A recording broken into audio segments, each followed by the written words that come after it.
भारत की मिट्टी में ऐसी अनगिनत कहानियां छिपी हैं जहां सच्ची भक्ति और विश्वास ने असंभव को संभव बना दिया। आज हम आपको सुनाएंगे माधवी अम्मा की कहानी, एक ऐसी वृद्धा जिसने अपनी निस्वार्थ भक्ति से पूरे गांव का जीवन बदल दिया।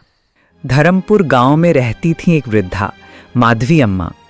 झुर्रियों से भरा चेहरा, सफ़ेद बालों का जोड़ा, पर आंखों में अटूट विश्वास। उनका घर था एक साधारण सी झोपड़ी, लेकिन वही उनकी पूजा स्थली थी। हर सुबह वे झाड़ू लगाती, दीप जलाती और भगवान जगन्नाथ की मूर्ति के सामने भजन गाती। माधवी अम्मा का जीवन आसान नहीं था। पति के निधन के बाद बच्चे भी उन्हें छोड़कर शहर चले गए, लेकिन अम्मा ने हार नहीं मानी। कभी कभी अम्मा के पास रोटी के लिए भी अन्न नहीं होता, पर वे चिंतित नहीं होती। उनका विश्वास था कि भगवान जगन्नाथ भूखे भक्त को कभी खाली नहीं छोड़ते। जीने के लिए उन्होंने छोटे छोटे काम शुरू किए। कभी टोकरियां बुनती, कभी जड़ी बूटियां बेचती। एक दिन जब अम्मा थकी हुई बैठी, उन्होंने प्रार्थना की। तभी ऐसा लगा मानो जगन्नाथ जी की मूर्ति मुस्कुरा उठी हो और दीपक की लौ तेज चमकने लगी। धीरे धीरे अम्मा का घर सिर्फ एक झोपड़ी नहीं रहा, बल्कि पूरे गांव के लिए प्रेरणा का केंद्र बन गया।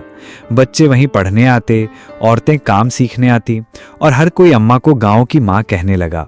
धीरे धीरे गांव वालों ने भी देखा कि अम्मा का घर कोई साधारण झोपड़ी नहीं, बल्कि आस्था का केंद्र बन गया है। लोग वहां आते, प्रसाद पाते और भजन गाते। एक दिन गांव के मेले में अम्मा को सम्मानित किया गया। मंच पर खड़ी होकर उन्होंने कहा, केगी नहीं, इसे चलाना ही होगा। प्रभु, अब आपकी माया ही सहारा है। अगर जीवन में कठिनाई आए तो हार मत मानो, क्योंकि उम्मीद ही इंसान की सबसे बड़ी ताकत है। अम्मा ने सबको सिखाया कि जगन्नाथ जी के चरणों में जो बैठे, उसे जीवन में सच्चा सुख मिलता है।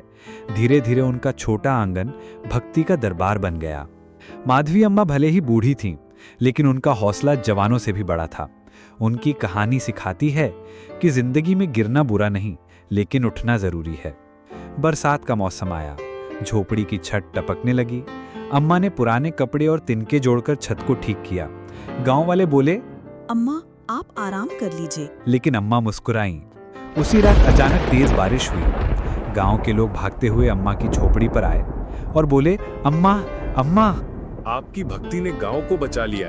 ये जगन्नाथ जी की कृपा है। धीरे धीरे धर्मपुर गांव जगन्नाथ जी की भक्ति के लिए प्रसिद्ध हो गया। लोग दूर दूर से अम्मा से आशीर्वाद लेने आते। एक बार गांव में अकाल पड़ा। लोग परेशान हो गए, पर अम्मा ने सबको ढांढस बंधाया। चिंता मत करो, जगन्नाथ सबकी रक्षा करेंगे। अम्मा ने अंतिम समय में भी यही कहा, हे जगन्नाथ, मेरा जीवन आपका है। मेरे गांव को सदा अपने चरणों में रखना। गांव वालों ने अम्मा का अंतिम संस्कार बड़े सम्मान से किया और गांव का नाम बदल कर रख दिया माधवपुर। आज भी लोग कहते हैं, सच्ची भक्ति में इतनी शक्ति होती है कि भगवान खुद भक्त के घर आते हैं। अगर आपको ये कथा पसंद आई तो याद रखिए, भक्ति का अर्थ केवल पूजा नहीं, बल्कि प्रेम और सेवा है। और यही हमें माधवी अम्मा सिखा गईं।